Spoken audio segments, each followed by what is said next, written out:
Qual a relação entre sofrimento e esperança, peso e recompensa, tribulação e glória? A Bíblia nos apresenta um paralelo interessante entre esses aparentes contrastes.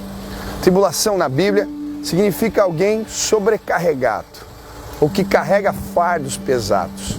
No grego, a imagem utilizada para melhor descrever esta palavra é um homem sendo esmagado por uma pedra. Já a palavra glória, embora no Novo Testamento ela represente brilho ou luz, no Antigo Testamento ela também representa peso. Mas qual será a relação entre duas palavras aparentemente tão diferentes, mas que na Bíblia têm o mesmo significado?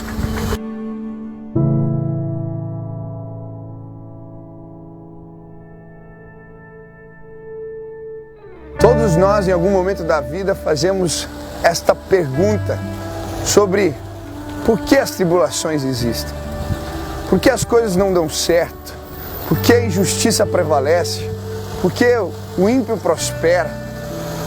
Isto é sorte, azar, punição divina, ou simplesmente isso representa a brincadeira de um Deus que se diverte com o sofrimento humano? Foi esta pergunta que um jovem me fez alguns anos atrás. Ele me disse: onde é que Deus estava quando os meus pais se separaram? Onde é que Deus estava quando passamos por necessidades em casa? E diante daquela pergunta, me veio à mente um texto da palavra de Deus.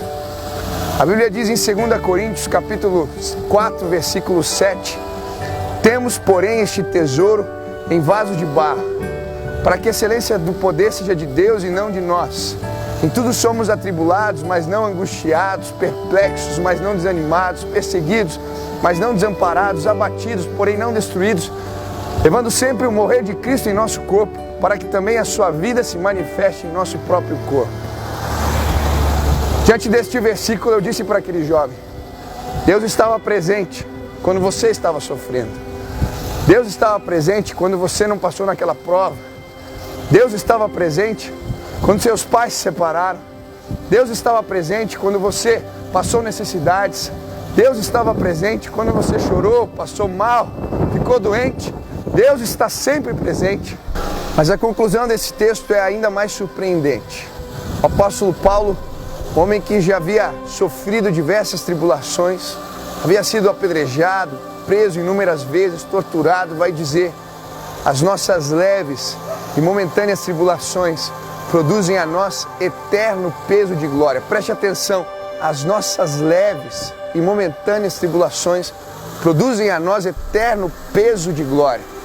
Ele vai usar a palavra glória com o sentido do Antigo Testamento aqui, significando peso. Isso porque no passado os reinos antigos subiam em balanças e os seus servos lhes traziam presentes até que a balança ficasse equiparada. Este então era o peso da glória do rei. Isso significa que Deus não só vê as nossas tribulações e os nossos sofrimentos, mas Ele nos recompensa pela postura que temos diante deles.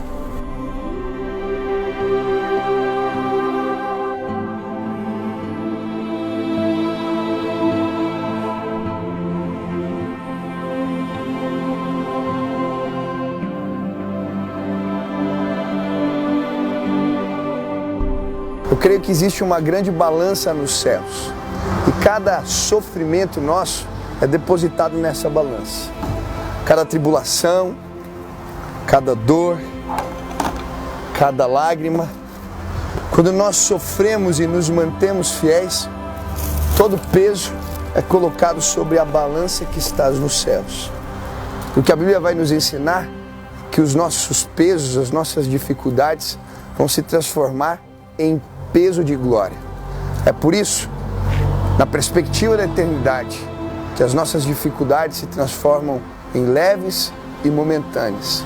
É na perspectiva da eternidade que podemos nos alegrar em meio aos sofrimentos, porque Deus vai transformá-los em peso de glória. Um dia Deus vai declarar para nós: entra no gozo do teu Senhor, servo bom e fiel. Foste fiel no pouco, sobre o muito te colocarei. Por isso nós andamos atentando para as coisas que não se veem, porque as coisas que se veem são temporais, mas as que não se veem são eternas.